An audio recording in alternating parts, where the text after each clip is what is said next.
Our next presenter is Mr. Nathaniel Dubs. He's with BDI, and he is Associate Vice President for Testing and Monitoring with BDI. And please welcome him for his next presentation, Novel Approach Towards Monitoring of Scour Activities and Its Effect on Structures. Thank you and good morning. Again, I'm Nathan Dubs with BDI. I'm out of our Philadelphia office. And just going to be reviewing a few case studies today where we were involved with scour monitoring projects, either in an effort to identify scour activity before it is detrimental to a structure, and then also monitoring a structure after scour activity has been occurred as part of the planning and rehabilitation and repair of that structure. So first, I'm just going to go through a little bit of the overview of the existing technologies. Again, kind of on those two fronts, trying to identify it ahead of time for proactive identification of scour, and then also, after it's already been identified, what approaches are in place to monitor your structure just for safety. And then a case study on each of those, a little bit of lessons learned, and then certainly some thoughts on pros, cons, and really just some considerations on what the limitations are, because it's certainly one of the more challenging items to monitor. I think we heard a lot yesterday about just from an inspection standpoint, using sonar and some other technologies, trying to automate the monitoring of that certainly is not without its own challenges. So there's some special concerns. Scour is a special concern, and of course that requires a special type of sensor. So there's plenty of instruments that exist to solve very specific problems. We want to measure stress, we want to measure strain, there's a strain gauge. But scour in and of itself is a pretty complex phenomenon. It occurs in a lot of different ways, manifests in different processes. So there's not a single shot solution to identify for any given structure when scour is occurring. So it's certainly a challenging instrumentation approach. And like I said, the monitoring approaches generally are grouped into two different categories, either identifying it ahead of time or just informing and controlling after the fact. So what are some of the approaches for identifying scour activity? The screenshot here, you can see the website on the bottom. This is nothing that that we manufacture. So there's a few technologies out there really that are based off of sonar. So this is deploying underwater instrumentation. You can see there's some instruments mounted below the water, directly on the piers, pointed directly down towards the bottom of the riverbed or profile there. So this is a very discrete measurement, and it's just tracking change in distance from that transducer down to the bottom material. So this faces a lot of the same challenges and limitations that we heard yesterday with manual sonar inspection. One of the big things too is it's really only tracking that change in the distance over time. So if you're not making measurements quickly enough and a scour hole would develop and then fill in with poor materials, you might miss that had even occurred. So these are things really up front when the systems are being planned and designed, just some things to take into consideration.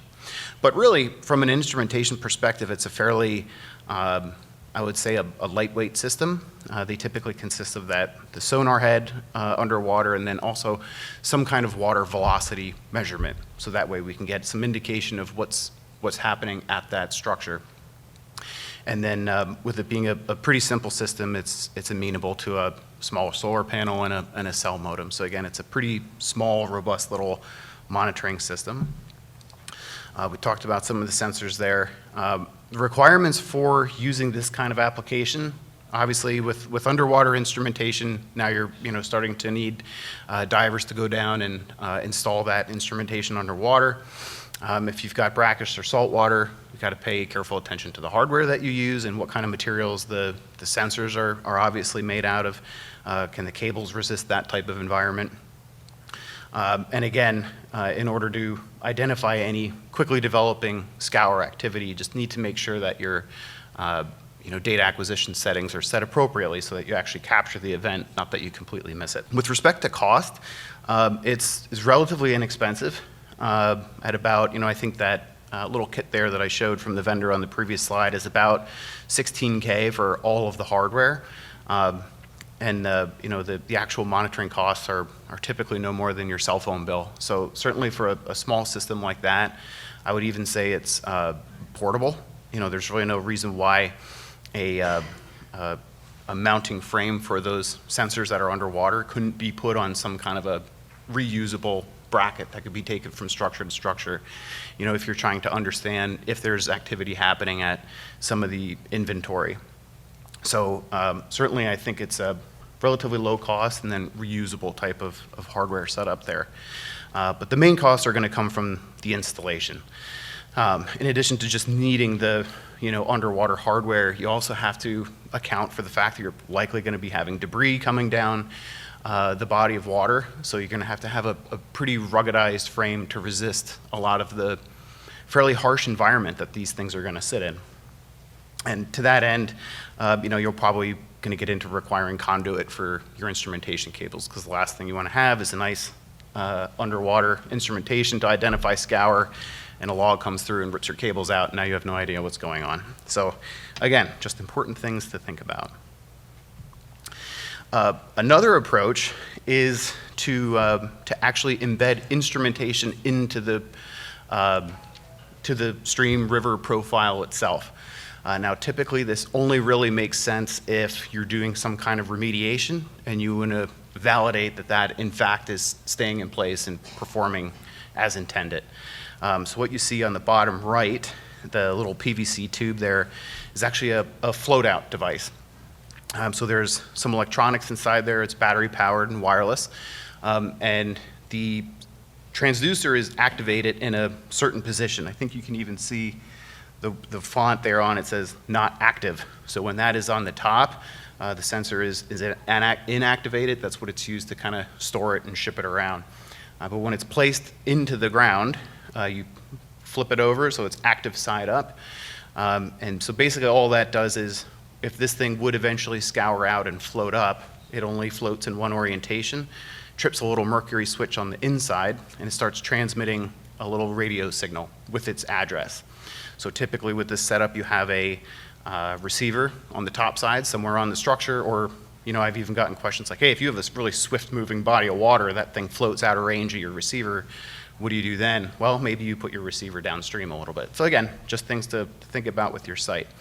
But essentially, as soon as you start seeing a signal from, hey, I'm transducer number 3, you know that at that depth, at that location, that transducer was scoured out, and that material is no longer there. So you can certainly see some challenges with this from an installation perspective. Like I said, totally makes sense if you're including this as part of a remediation, because you're already disturbing the area, you're getting in there, you're placing the material. It's a lot easier to install it while you're placing other material than after the fact. And if you want to do this in a natural, stream bed, it's going to be very challenging to replace the material on top of this float out in a way that you're ensuring kind of compatibility with the surrounding material.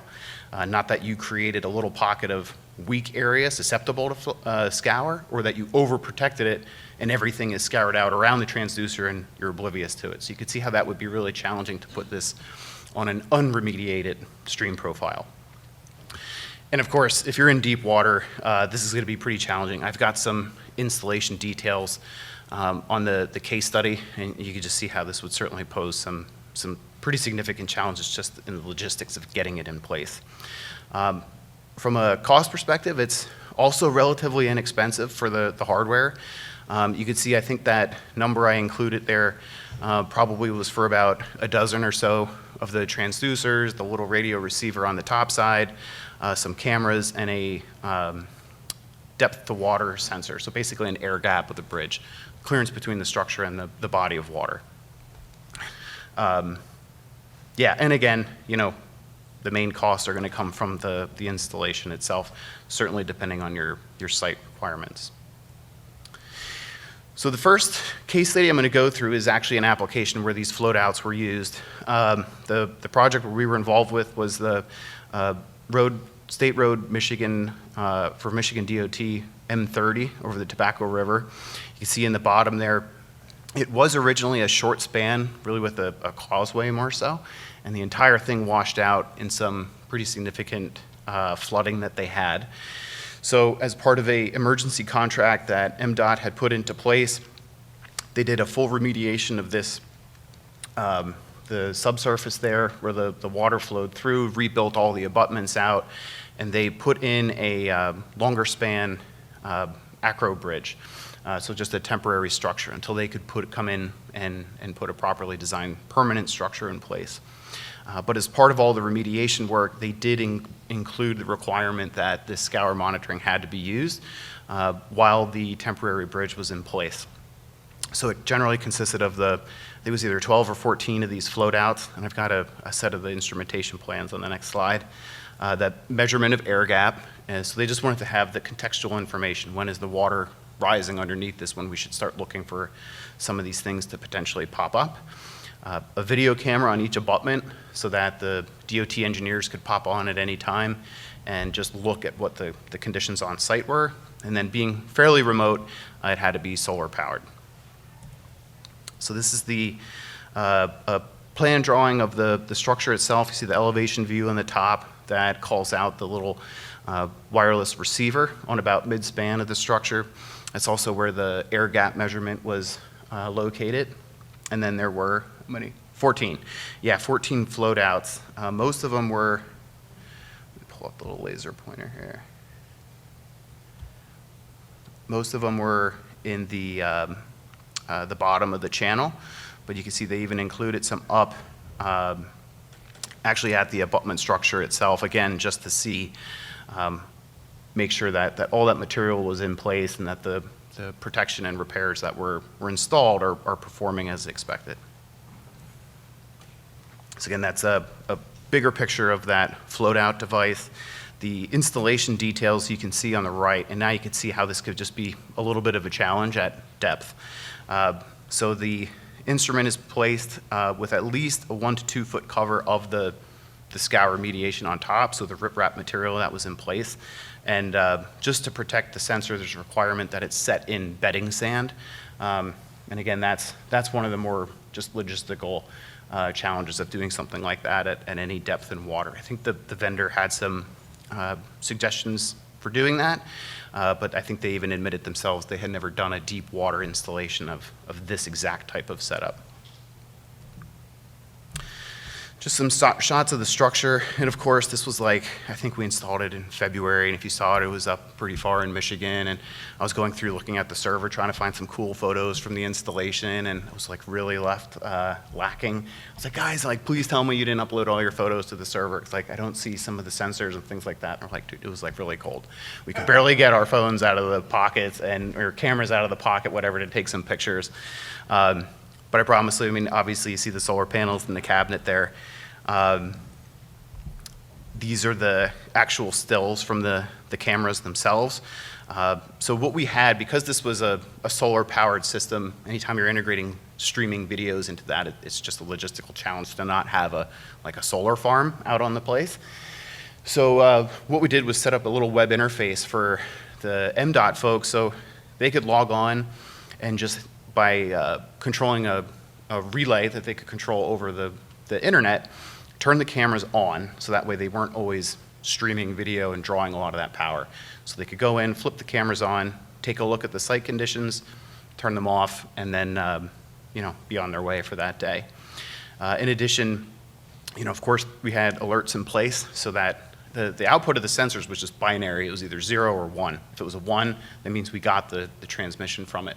So the alerting in that case was pretty simple. Yesterday, if you were in the talk, I was talking about how complex it is to, have triggered alerting off of structural monitoring systems. You need to do baseline analysis and all this. This was simple. It's either 0 or 1 as an indicator. Over the 6 months, that was included as part of the contract, so that was all our role was in this. There was no scour to detect it. Honestly, I don't even know if they had much water flowing through this area when the monitoring was in place, but everything is still left behind. I actually had one of the, I think the DOT maintenance engineer called me a few months ago, and he had asked me if everything was still in place, and this was like 3 years ago. So I think it's actually something that they're looking at reactivating. But we went through a whole training exercise with the engineers, again, just so that they could go in, operate the system, and just learn what to do with the different levels of alerts. And I should say we worked very much hand in hand with the contractor that was doing the repair. They helped quite a bit just with excavating down through the riprap material. That's obviously nothing you're just going to take like a shovel and start digging into that, right? So they were, I think Anlin was the contractor up in Michigan that was doing this emergency repair. They were significant help in getting those float outs into place. All right, so those are, the extent pretty much of early warning kind of scour detection. Just looking for any changes in the depth to the material at the bottom of the profile, or actually looking for a loss of material by float out technology. And there's some different ones. I think there's another technology called Smart Rocks. That it's the same concept. You embed it, it's in a low power transmission state. When it pops up, it activates a little mercury switch and it starts pinging some kind of a message out to the above. For the after effects, let's say we've already identified that we've got scour. Now how do we understand if there's settlement occurring, or if I've visually inspected and seen that there's settlement, how do I know how bad it is, so on and so forth. So from this perspective, there's quite a few techniques at your disposal. It could be anything from as simple as some wireless tilt meters on a bent just to see if this thing is still moving or not. And again, I think the only limitation to just putting tilt meters out on your pier is if you do have the case of perfect vertical settlement, it's not going to rotate, you're not going to measure anything. GNSS or GPS measurements, that's certainly an option. These systems tend to be very expensive. And while the vendors always guarantee, we've got millimeter accuracy with GPS measurements, I think the one thing that they always neglect to inform people is that's when you're averaging over 24 hours. So if you're looking for a pretty quick response time, you have a lot less of a detection capability with GPS measurements. However, automated total stations are certainly a good application for something like this. And that's going to be the case study that I'll show here. So you'll hear them referred to as robotic total stations, AMTSs, ATSs, it's pretty much all the same things. It's a motorized, automated total station. They're meant to be left outdoors, in place, typically used in construction sites, like up in Manhattan. As part of their building code, they require typically vibration and settlement monitoring for adjacent construction. So if you're driving around New York, it's very common to see automated total stations deployed around significant construction.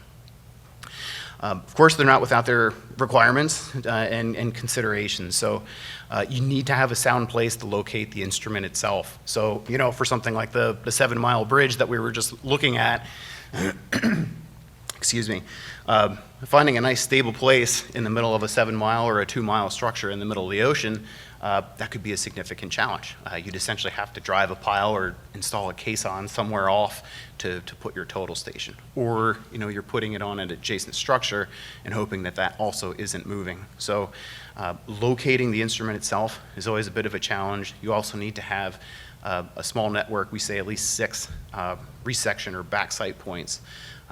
Basically, the total station will use those to correct this orientation and position in 3D space.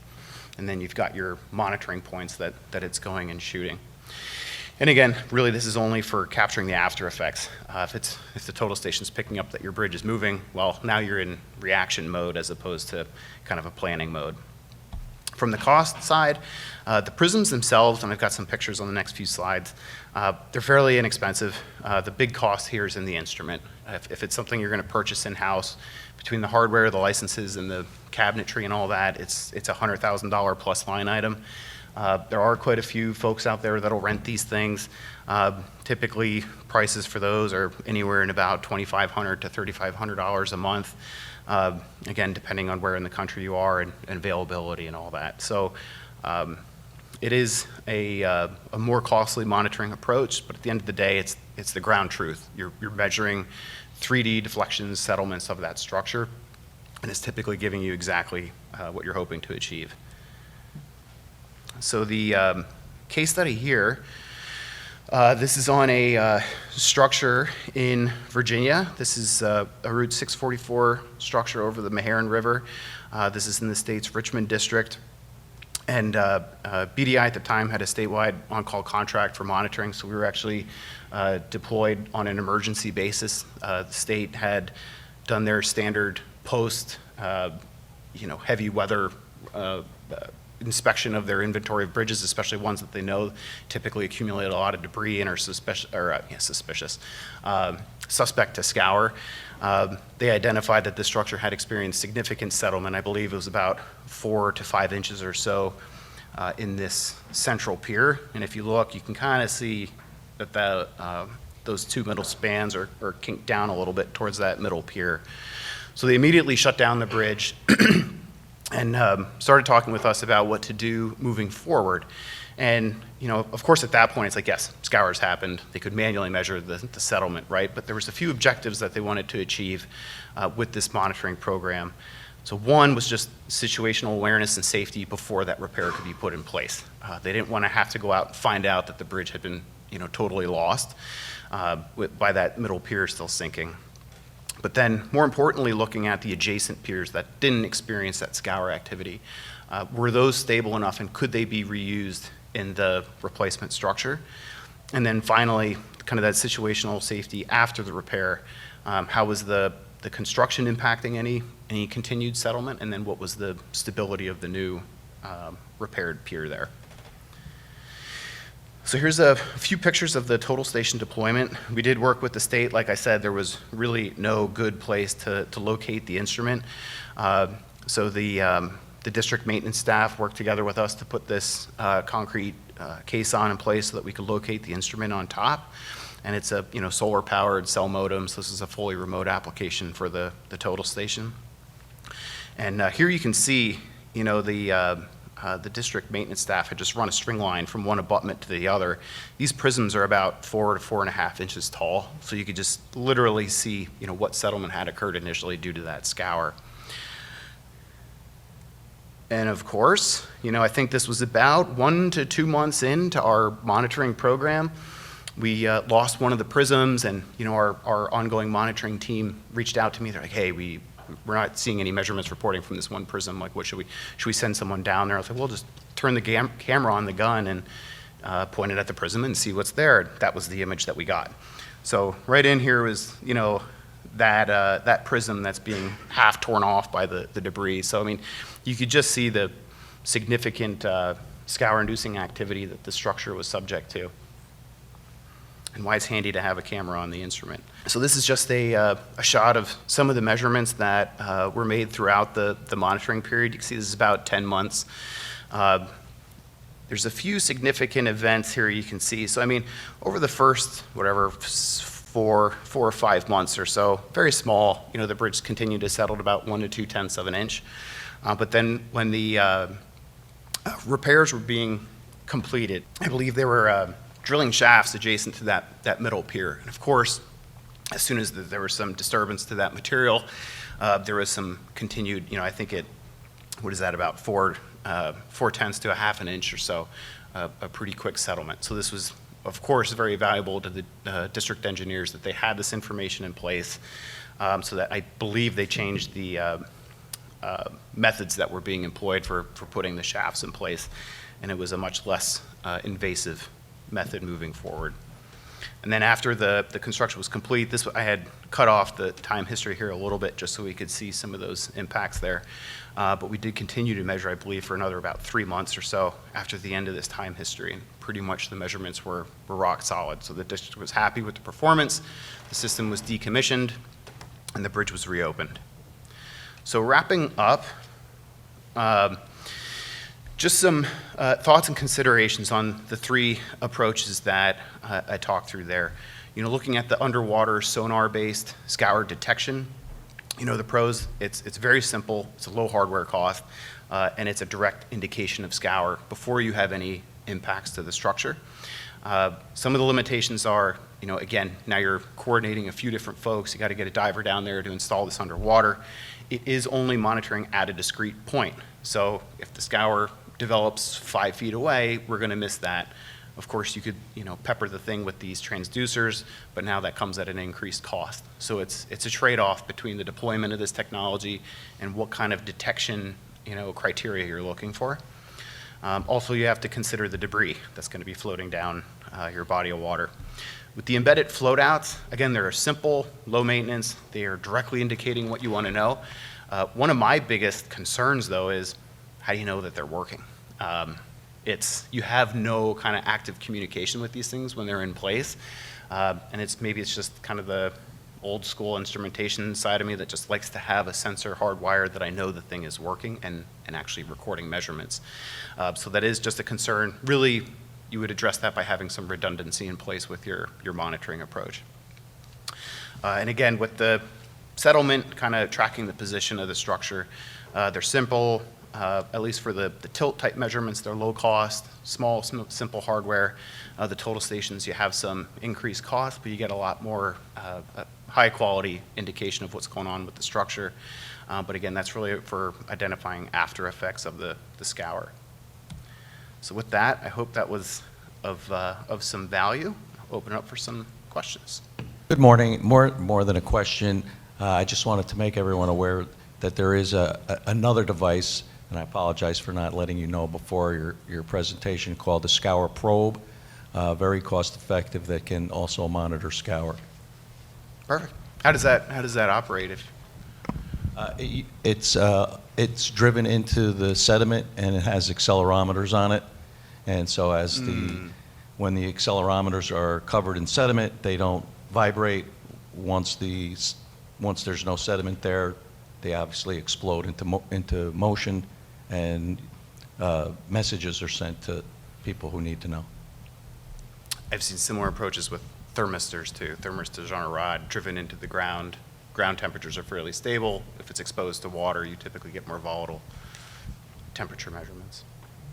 Thank you. One more question. Before you go out and install the system, how important is it to develop like a performance criteria, like if this happens, we're going to do this to respond? Do you think that's important, or are you just kind of there watching and observing? No, I mean, it's typically always part of our recommendations, especially with any kind of like construction monitoring, to have an action plan, especially with something like this that's kind of high critical, very impactful to public safety. If we do exceed, first of all, what level of comfort do we have in settlement? At what point are we concerned? And then, who's getting the phone call and who's doing what? You don't want to have to figure that out when you get the indications that you've experienced those things. So that's obviously working hand in hand with the owning agencies, engineers. All right. Well, thanks so much. The preceding was produced by the National Center for Pavement Preservation. More information can be found on the web at pavementpreservation.org. Additional support provided by Michigan State University.